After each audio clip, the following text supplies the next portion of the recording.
So here to close off day one of Sonic Month, I'm going to give you guys an excerpt from Stay Sonic, and this is going to be, where's going to be the best place to start? I've got that book there on the side, haven't I? So this is, like I say, this is kind of the prose telling of Sonic's origin story. It is the King James Bible of Sonic, Gwen says, and you're kind of not wrong. Like, us British Sonic fans, we just knew this was the accepted canon of Sonic. It's not reflected in the games at all. But this is the true Sonic to us Brits. And I think probably because it was corroborated by the books, by the novels, the game books, by Sonic the Comic in particular, I think even though the games didn't reflect it, I think that made it easier for us to accept it was the true Sonic. Get the lights dimmed. I would if I had a dimmer, but I don't. It would involve me unscrewing the bulb. So we're gonna give you a little take you back into the past, take you back into the early 90s, and this is very different from a lot of, well, all of pretty much the current continuity of Sonic. It's totally different. So some of the things we're going to be doing throughout Sonic Month, we're going to be looking at some of the books. I'm going to give you guys some bedtime stories. So here you go. Enjoy this little excerpt from Stay Sonic. In the beginning, there was Sonic. Well, it happened like this. Doc Kinderbolt was going to rid the world of evil, and 1 minute he was firing, the next minute there was an explosion, he was trying to... Sorry, was that too quick? Sorry. Playing Sonic the Hedgehog does that to you. Hang on, while we take a deep breath and hit the restart button. Somewhere, tucked away on the outer fringes of the universe, there's a small planet. It's barely big enough to see from a couple of million miles, let alone the 117.63222 light years it is from Earth. It's so far away, in fact, that if you were to focus on our choking sphere from there, you'd see rock dinosaurs roaming around. It's a colourful and friendly looking orb that once gave off most excellent vibes, but we'll come to that soon. If you go looking for Mobius, assuming you can find the right dimension and hire a 4x4 Photon Strato Cruiser, you won't find it without the precise directions, which are not available. However, if you did manage to find it, you'd be pleasantly surprised to discover a world largely unspoilt by heavy industry, urban planning disasters, skiing jackets and Jason Donovan records. One of the hippest spots, according to the brochures, is the Green Hill Zone, a sort of cross between a West Indies island, the Maldives and Kent. It's a kind of paradise, a heaven on Mobius, a smart place to chill out. Or it used to be, until Dr. O.V. Kinterbor lost his mind. Mobius was sparsely populated, one of its more attractive features, but among its inhabitants was a brilliant scientist totally dedicated to his work of ridding the planet of evil. Like any other place, Mobius had its good and its bad, so Kinterbor, a philanthropic genius, had spent 15 years devising a machine that would contain all the evil that existed and neutralize it. But just as he was about to achieve his dream, everything went very, very wrong. 1 minute everything was cool, the next, Mobius had become a very unhealthy and eggy place to be. And it happened like this. Scene 1. Whoosh, clunk. Sonic untucked his head, tumbled forward a few more times, then bounced stylishly to his feet, topping it off with a mild flourish, just in case someone was watching. Where am I? He wondered, blinking his eyes in the harsh glare of a bank of overhead strip lights that illuminated what seemed to be some kind of underground room. A few moments previously, he'd taken a shortcut through a hillside near his hideaway, something he often did to save time. Something tells me I'm not in the Green Hill Zone anymore, he muttered to himself, staring at the immense white-tiled room. But before he had time to shake-check the shape of his quills, a voice boomed out from behind him. Well, well, look who's dropped in! Erinacius Europaeus! A trim, mustachioed man in a white coat loomed over Sonic and peered at him closely, as if examining him. Sonic had been called many things in his life, not all of them repeatable, but he hadn't a clue what this bizarre character was going on about. Are you alright? He asked. Before Sonic could answer, the lab coat had walked over to a giant bank of terminals that looked like the control console of a satellite substation and begun tapping keys frantically. Just one more setting to enter. My name's not Akius, it's Sonic, announced our hero, not quite sure whether he'd been insulted. Where are we? What's all this gear? He demanded, pointing to the bank of buttons, dials and lights that were flashing on and off like a Vegasian fruit machine about to pay out a lifetime's credits. This, said the man triumphantly as he patted one of the terminals fondly, this is the controller for my Cogwinder retractable particulate corer, a CRPC to you. I'm using it to search for emeralds. Found 6, looking for the 7th. Then my work will be done. He seemed to have a lot on his mind, and few words to waste. He punched one more key, and glanced at another enormous control panel at the far end of the room, where a further bank of red and green lights danced and ribbons of paper spewed from a printer. Sonic eyed the man suspiciously. It was obvious the dude was some sort of genius, or totally wacko. Probably both. Sonic zapped across the room, across the gleaming floor of the lab, taking in the dazzling array of contraptions lined up along the walls on top of counters and piled high on the shelves. He touched one small device gingerly. It was labelled in scratchy biro, Cryonic Oscilloscope. Moving further down the line, more bizarre inventions were piled against each other. One labelled Proboscile Defoliator looked suspiciously like mechanized tweezers. Sonic grimaced and walked on, surveying the reams of paper marked Patents Pending, which were stacked high, and the heavy leather-bound books with titles like An Idiot's Guide to Quantum Physics, which were scattered around. He picked up a clipboard covered in indecipherable algebraic notes and doodles of improbable devices. A bold red-ringed note inscribed Monday, Shopping, stood out prominently. What's happening with all this stuff? Who are you? Sonic demanded, tapping his foot with impatience. He was used to being paid a little bit more attention than this. Curiosity, how I love curiosity! You have the makings of a top-notch scientist if only you can hold on to this admirable quality, the man declared, now giving Sonic his full attention. My name, see here, he pointed to the tag on the lapel of his stiffly starched lab coat, is Dr. Ovi Kinterbor, but you can call me Dr. K. We're in my secret lab, which, between you and me, doesn't exist. He winked conspiratorially. My mission is to rid our planet of evil, and for now, that's about all I can tell you. Unless, of course, you can help me find the Grey Emerald. Scene 2. Following their accidental meeting, Sonic began paying frequent visits to Kinterbor's underground hideaway. The lab was a fascinating place, and Sonic loved hanging out there, watching experiments, taking in bits of information, and even picking up a few of Dr. K's theories on physics. The Doc also explained his plan to rid Mobius of evil in more detail, which he described as precipitous but imperative, leaving Sonic none the wiser.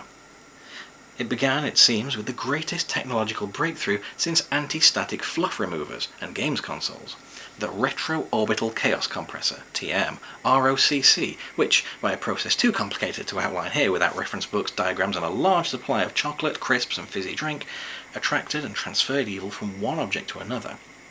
Put simply, the ROCC consisted of thousands of gold rings that constantly flowed good karma around the machine's core as it moved evil from one object into another.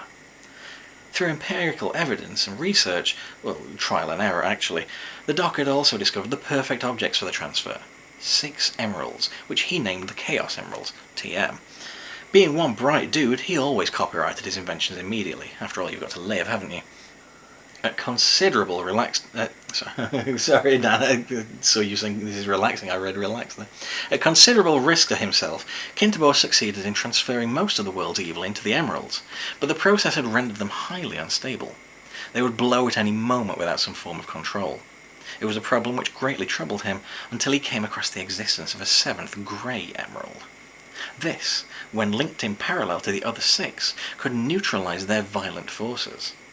The trick was to find the Grey Emerald, because although he could prove its existence, he hadn't been quite able to pinpoint its exact whereabouts. In fact, he didn't have a clue.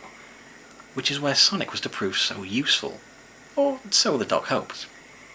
To aid his search, Kinterbor installed PCs throughout the zones of Mobius, so that anyone passing by could input information that might lead to discovery of the Grey Emerald. He even offered a small reward by way of a 5-night break for 2 in the Green Hill Zone as an incentive. He also spent all his waking hours, which were considerable, he believed sleeping was a waste of valuable time, making the ROCC ready to transfer the last bit of the world's evil into the Grey Emerald and stabilize the Chaos Emeralds. Partly out of curiosity, and partly to assist Dr. K in his research, Sonic put in several hours a day on a solar-powered treadmill that the Doc had built for him. The treadmill, or kinetic gyratosphere, TM, to give it its patented name, was capable of revolving at high speeds. Sonic protested that it made him feel like a gerbil on steroids. However, when Kintobor developed special friction-reducing trainers for him, he became more interested. The cutting-edge design and classic red styling hid some state-of-the-art additions including Duratex, TM, soles with exceptional grip and specially cushioned, odourless inners. Covering as much ground as the speeds he did frequently left him with blistered feet. They were also a necessary safety measure because Sonic started to build up a sort of static that could ignite the treadmill or shoot sparks into the lab. Gradually, Sonic increased his speed to 200, 400, then 500 miles per hour. Kintobor torqued up the treadmill every day, pushing it in 20-mile-an-hour increments. What had begun as an idle exercise was developing into a majorly phenomenal experiment. Then, one day, impossibly, Sonic crossed all known limits of mammalian acceleration and broke the sound barrier. The treadmill had been running for 35 minutes, and he was little more than a blur when suddenly there was an enormous bang, and a tremendous wind swept all the papers into the air. Alarmed, Kintobor attempted to slow down the treadmill. Stopping it dead would have had disastrous consequences, probably sending Sonic into orbit over Mobius. Eventually, he managed to gain control of the machine and gradually reduce Sonic's velocity, but it took nearly an hour to bring it to a stop. When, finally, Sonic stepped breathlessly out of the treadmill, he wasn't the same hedgehog that had gone in. His physical appearance had changed dramatically. Instead of his unexceptional greyish-brown shade, most of Sonic's body had turned brilliant cobalt blue, and his spikes stood straight back in a stiff mohawk. "My word!" exclaimed Kintobor, struggling to comprehend what had just happened. "I think you've gone blue from the shockwaves. Not to mention the cobalt effect," he said. "You clocked up 761 miles per hour. You've really earned your name now. In fact, I should call you Supersonic. What do you think of that?" Kintobor cried, dancing around the lab like a demented scientist. "Supersonic, yeah, radical, cool," Sonic grinned, examining his glowing blue body proudly in a mirror. "But what about getting some food? All that running's made me hungry." And with that, the subject of the most revolutionary kinetic experiment in history went out for a double cheeseburger and large fries. Scene 3. A couple of months passed with Sonic's appearance showing no sign of reverting back to its former drabness. Nor did his speed decrease as he surged all over the place, covering large distances in the hope of locating the Grey Emerald for the Doc. He hadn't been round to the lab, in fact, for a week, what with the overwhelming attention he'd been receiving from his friends since his transformation, so he decided to drop in one afternoon. Doc Kintobor had been continuing with his experiments without let-up. In fact, he'd been so engrossed in his research that he hadn't even noticed Sonic's absence. While he was pleased to see him, he immediately returned to his work, leaving Sonic to read his favourite comic, Attack of the Killer Zombie Penguins. Sometime later, Sonic wasn't sure quite how long, he only ever carries a digital stopwatch, Kintobor came over. "I feel a bit peckish. I think I'll knock up a quick snack. Don't suppose you'd say no either?" Sonic, never one to turn down food, opted for a triple-decker cheese, salami, salad, pickle, mayonnaise and mustard sandwich. The Doc trailed over to the fridge he kept in the lab. It was empty. In fact, it almost always was. He rarely remembered to eat, which was why he was so thin. "Oh dear," he declared, "I haven't had time to get any food in recently."